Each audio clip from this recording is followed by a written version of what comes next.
All right, so an absolutely fun and exciting photo shoot today. What I'm going to do now is bring you over to my workflow. This is my current setup. I'm running a Ryzen 3900X, GeForce RTX 27. I've got 10 terabytes of hard disk drive. I want to say I've got a 2 terabyte SSD in here, three 4K monitors. Yeah, 144 megahertz memory. I think I've got how many gigabytes of RAM? You know what? I tell you what, I'll do you one even better because I built this computer about last year or so. Um, so yeah, currently 32 gigabytes of RAM, and you know all these things are kind of needed because one, I deal with 4K video, 5.7 video. Speaking of which, this will probably be my final video in 4K. I may even go ahead and release it in 1080p, mainly because it's taking me 4 times longer to process the files. A computer does fine with 4K, but they're still massive files, and my goal is to make things more efficient.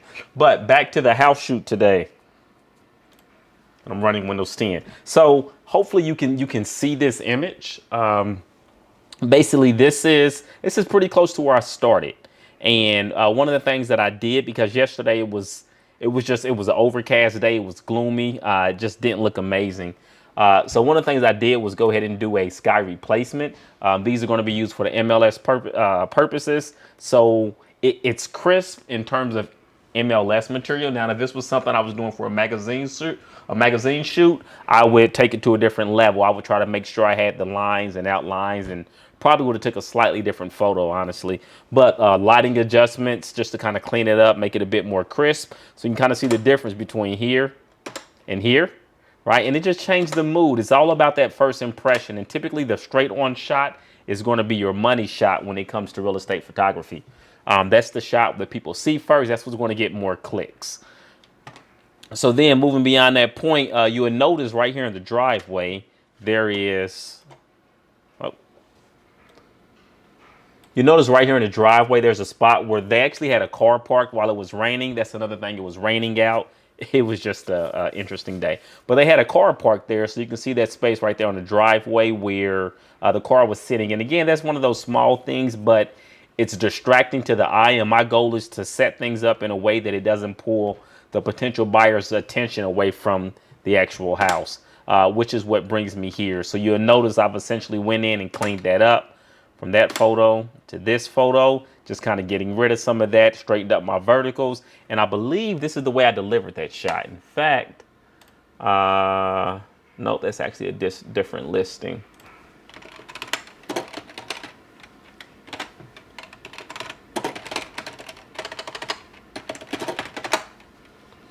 Let's see.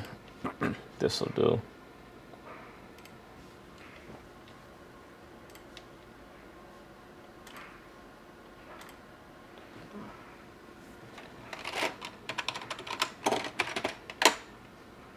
All right, here we go.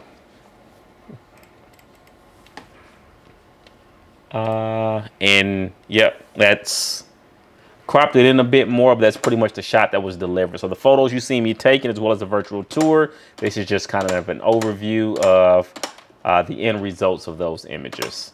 So now, that being said, so that's kind of one of the things that I'm doing to support and to pay for my build is my real estate photography. And then in addition to that, I am working on building up my YouTube channel, which is why you're here right now. Speaking of which, don't forget to like, comment. No, wait, I got it all wrong. Don't forget to like, subscribe, and hit that bell icon. And I apologize in advance for having my back turned to you almost the entire video, but this setup just worked easier for me. This is on the fly. I didn't want to do a screen record, convert it over. One, I was already working. So minimizing these things, you see I've got Lightroom to open up here. I'm actually going to jump out of Lightroom. In general rule of thumb, Lightroom, Photoshop, and usually Aurora HDR or Luminar 4 or something like that. That's usually my 3 screens. And I'm usually toggling from one window to the next, you know, making it whatever adjustments I need to make. One more thing in here, I've got presets set up. If you want to know about the presets I utilize when I'm doing some of these, so going back to the raw images, some of these I built out myself, some I've purchased, and then tweaked to fit my liking. But I got a lot of different presets I can use. If I wanted to take a daylight photo and give it the appearance that it was a photo taken at night, one of the things I would do is use this, excuse me, mood over here just to kind of change the tone. Now, of course, it would need some tweaking and things like that, and I would need to go through and paint some things back in with light and change the sky, but those things are relatively easy to do. But just having these presets, it just really makes it convenient for me to quickly get close to what I want the final image to look like. So again, going back here, starting with this image, let's go ahead and zoom out a little bit. I can, even if I just want to clean up the outside a tad bit, and that's got too much saturation going on, but I've got a lot of different variations of these presets, and sometimes I just go through, try to find what looks in general closest to what I'm going after, the look that I'm looking for.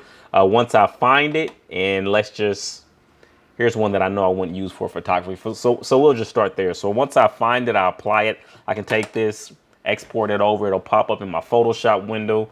There it is. It'll pop up in my Photoshop window, and once I get over here, I can start doing whatever adjustments or tweaks I want to get. With the newer version, you can actually do a sky replacement. I've got it set up to a hotkey, Shift F1. And once I do that, you can go through here and fine tune it, change the temperature, et cetera, et cetera. Of course, this is nothing that I would deliver, change the scale of the sky. This is nothing I would ever deliver, but just kind of giving you all an idea of some of the options. Obviously, that's way too dark for the way that I've put a filter on here. So getting out of there, going into today's current task and the video that I'm working on for each and every one of you, I've got Premiere Pro opened up. Some people ask why am I using a 3-monitor setup? And one of the main reasons is my ability to extend. Nope, I don't want to save that. Thank you. One of the main reasons is my ability to extend my work area. Sometimes I work across one screen, sometimes two, sometimes all three. But I mean, you know, I could take this. If I wanted to use a long timeline, I could drag this all the way across and work that way. But right now, the way I've got it set up, I've got my media over here, and this is a series of files and videos that I'm working on. I got a couple of interviews that I'm intertwining with the video, and just some other content that I think you are really going to enjoy, especially if you're into speed, things like that. Custom made logo right here by one of the people who were there at the show. And then on this side, I've actually just got my media files. They're not, well, these same files are imported, but sometimes it's quicker for me to see over here. So I can make these extra large icons, and I can kind of quickly just find what I'm looking for. So just to give you all a glimpse, here's a video I shot in 4K from the track. Yep, I'll open that one.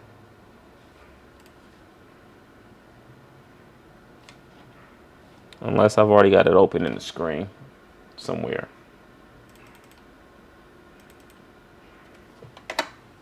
There we go. So anyways, and I was kind of doing a walkthrough here. You are looking at a Pontiac Trans Am, a WS6 or wide stance. Of course, you all probably already knew that. And I've got a lot of different clips. So, you know, these come through in a ton of different files, and I go through and I edit those files to tie them all together. Again, this is at the track. This was my current position as I was recording. What's really interesting is you see all the movement around. Once I go through and start editing these videos, it just really cleans it up, but it does take quite a bit of time, work, and effort. Let's see. And I'm going to actually, I want to find at least one video where I kind of treat you to something that you're going to enjoy watching, because I want this video to be worth your while, in addition to when I finally release this full project. So, oh, you know what, this is a good one, because this is a beauty. Again, hopefully y'all can see this. It's 1968 Pontiac GTO. I want to say this car had, this entire vehicle had maybe 3 welds on it. The bottom of the car looked as good as the top of the car. I mean, it literally was like a glass house. This thing was beautiful. I mean, absolute, like, this thing was beautiful. but I think I've got more footage of it in my longer length video that you'll see. So hey, make sure you remember to like, subscribe, hit that bell notification, select all so you can see the follow up when I'm actually releasing this entire video. For now, Steve Dad, and I'm signing out.